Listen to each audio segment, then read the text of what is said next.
This is greytFM, a podcast series by greytHR, produced by Timber Media.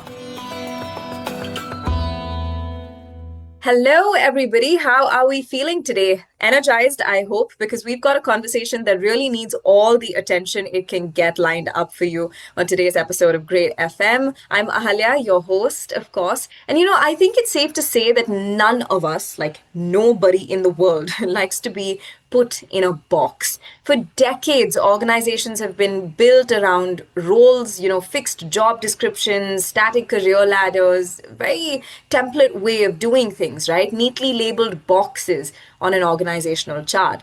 But today, I think we've all witnessed this in some way, shape, or form. But work is really moving faster than those boxes can sort of keep up with the times. And people are unwilling to be contained. Leading organizations are now re-architecting themselves around skills instead, treating talent as a dynamic portfolio rather than a static headcount. And then you've got AI-powered internal talent marketplaces, skills intelligence, and all of that jazz adding to the mix. Interestingly enough, this shift is unlocking what many organizations didn't realize they already had: massive trapped capacity. Pay attention to that phrase because we're going to talk about it in a lot more detail in today's conversation. So we're going to explore how HR and business leaders can move from rigid hierarchies to fluid career paths and what it truly takes to build a more agile organizations where skills flow to the work in real time. So let's unpack it all with the help of Kalappa KB, Chief People Officer, TriPoint, who's bringing a wealth of experience to the conversation today. Hi, Kalappa. Thank you so much for being with us. I'm so excited to dive into this very, very interesting and relevant conversation for people listening in today.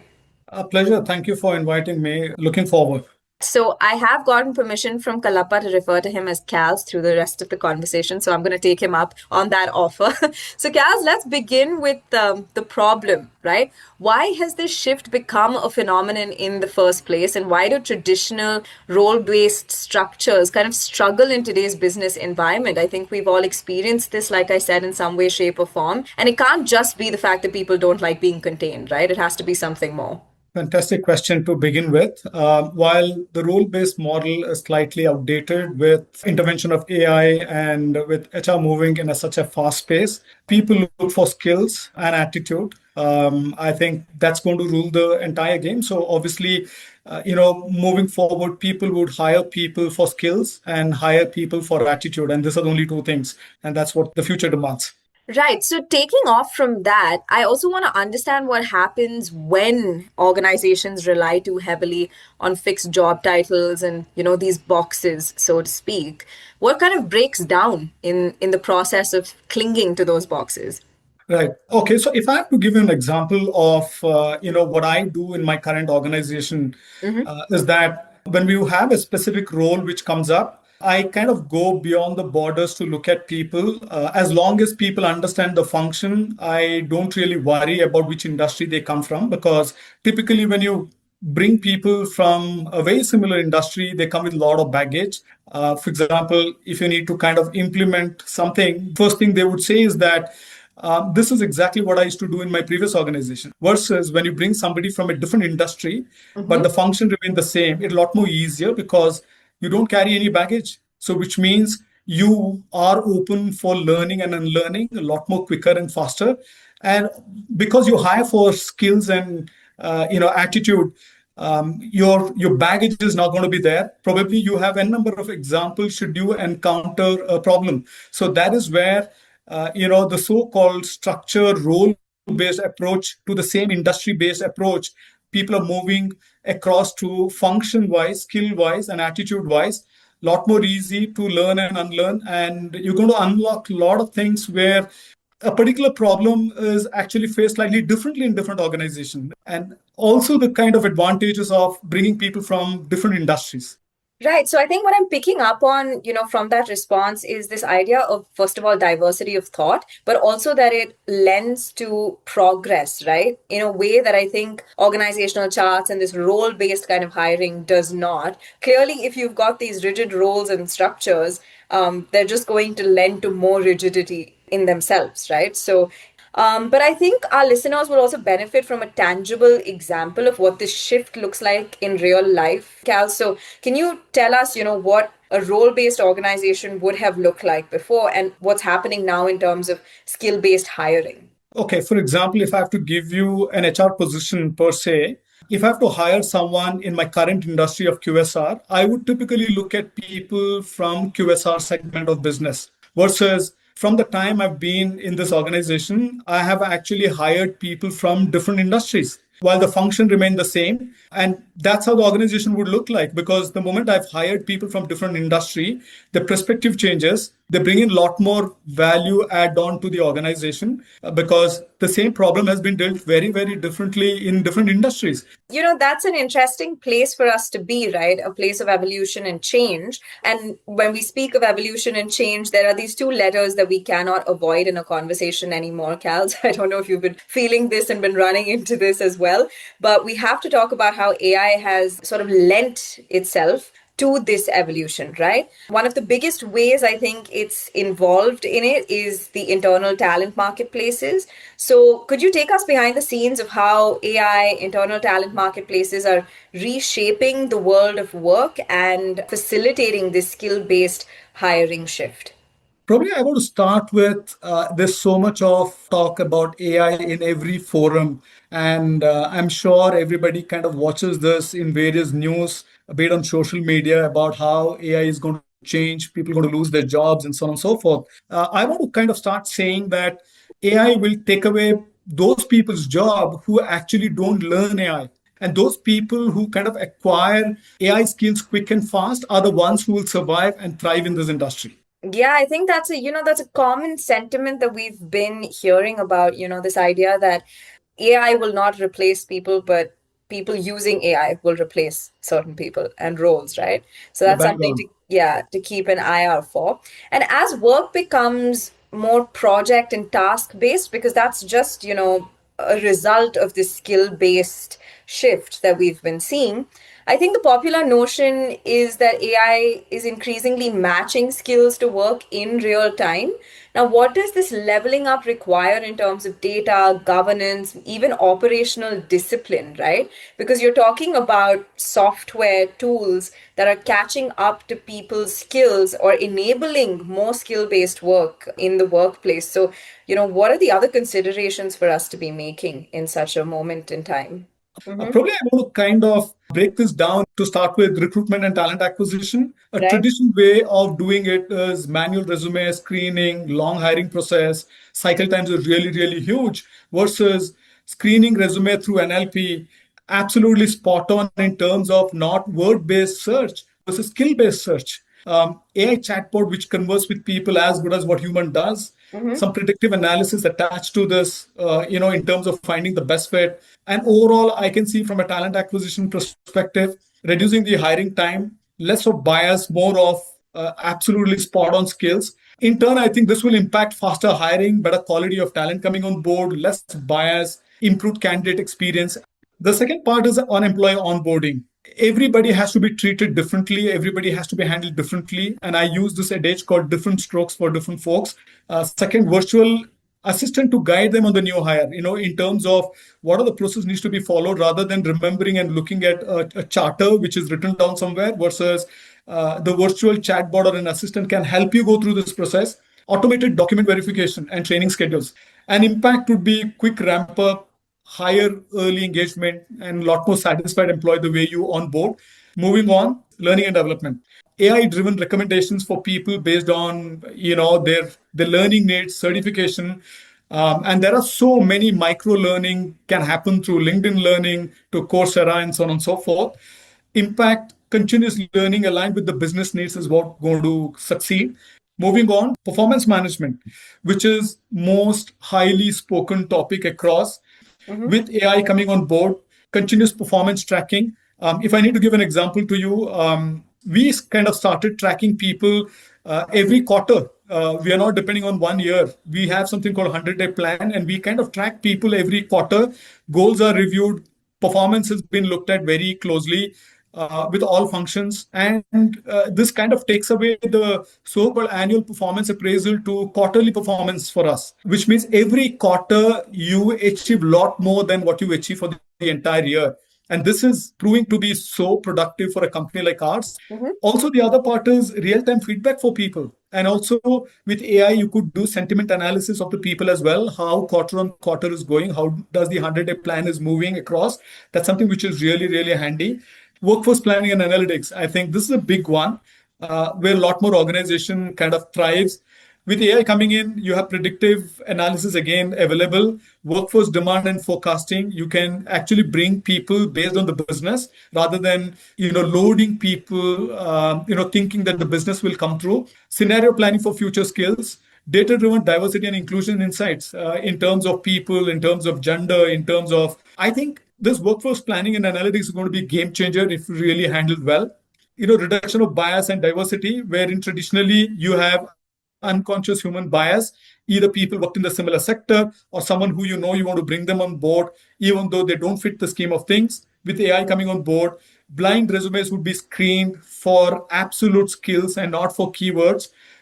Fair promotion and pay for performance is the concept I would use.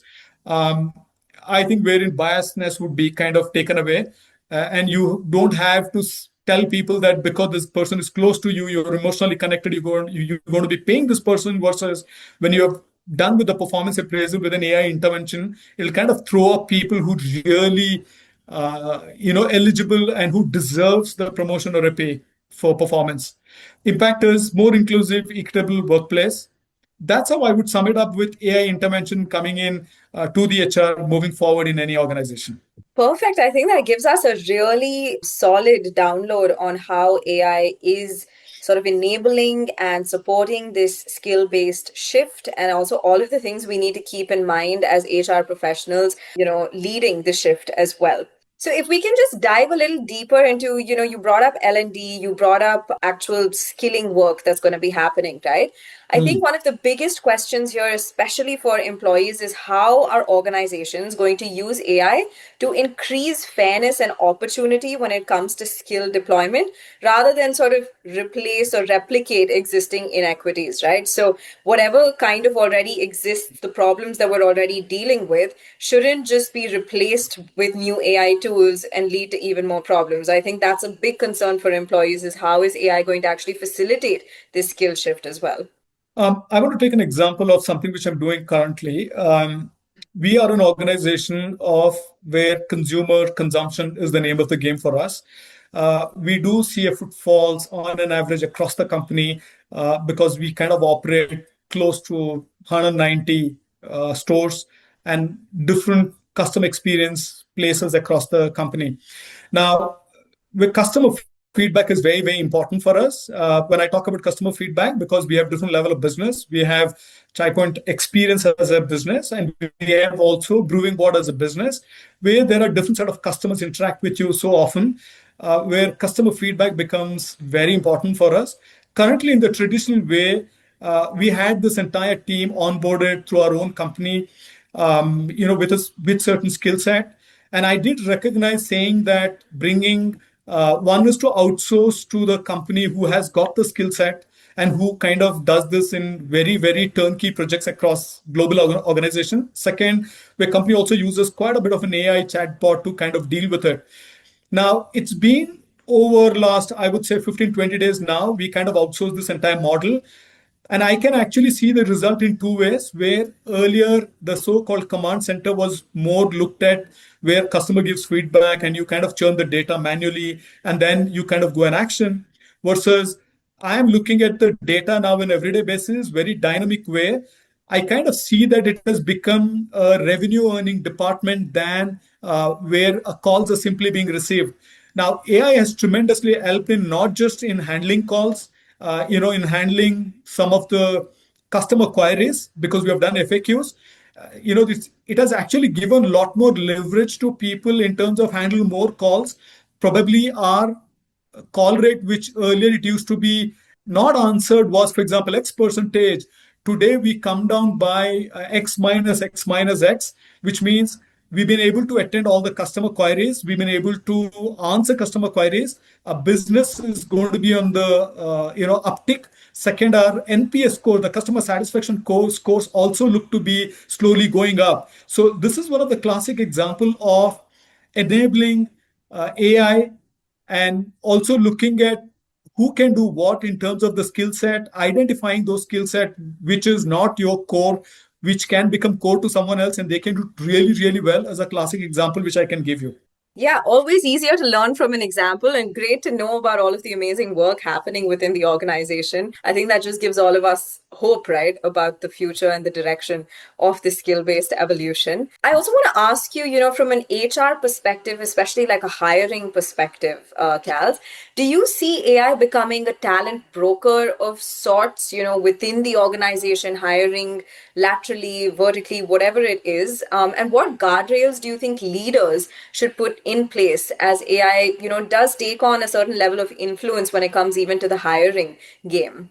I think AI plays a fantastic role in terms of how people are recruited in the future. For example, we are a company which is evolving, we are a company which is growing, and we kind of cross pollinate a lot of positions from different businesses, be it hotels, airline, hospital, banking, and so on and so forth. Now, we were coining a new vertical for us, and we wanted to look at some JDs, what is other sectors of the business which does really, really well. Earlier, we used to struggle to kind of create a JD. Today, at the fingertip, we kind of been able to create a JD. One, second, once a JD is created, we know what are the skill set you need to look for. Earlier, for example, I still remember working with a lot of HRMS companies. I used to kind of tell them that if you have an applicant tracking system, how good is your parser system? How do you parse the resume? What's the accuracy of a parser? This used to be the language which I used to use. Today, with AI getting enabled, you pass a resume through a chat GPT or a perplexity or so on and so forth, putting the skill set to say that these are the 5 skills, must have skills which I'm looking for people. Even though you get the resume through through a Naukri or a LinkedIn or through various other job portal, you pass them through AI, which is ChatGPT or Perplexity. Your accuracy levels of a resume is spot on or bang on.